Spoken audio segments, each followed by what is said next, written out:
Rồi, bye bye hai đứa. Chưa cảm ơn hai đứa nhiều lắm luôn. Nhất là cảm ơn gái nè.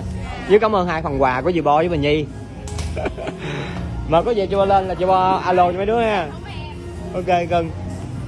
Cưng cái nhà mừng. Cảm ơn nha con gái. Lấy thêm 2 bịch tráng đi. Bữa nay dì Bo gieo giống khác rồi cưng. Này chắc trồng bí quá. À, bà Bảy bà cha giờ xiết múa bàn á. Mùng 6 bà khai trường bà xiết. Rồi cảm ơn nha.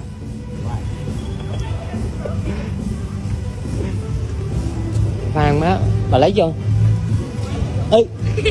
Trời ơi, cái con này thì tình đó. Mới Bo quay nó là tượng. Tao không chịu con đó. Tao chịu con kia kìa. Con nào? Con kia kìa, con kia nó khó nói lắm, cái tên nó khó nói lắm. Con kia đang nuôi clip nó không có được. Ê trời ơi. Cái con này. Sao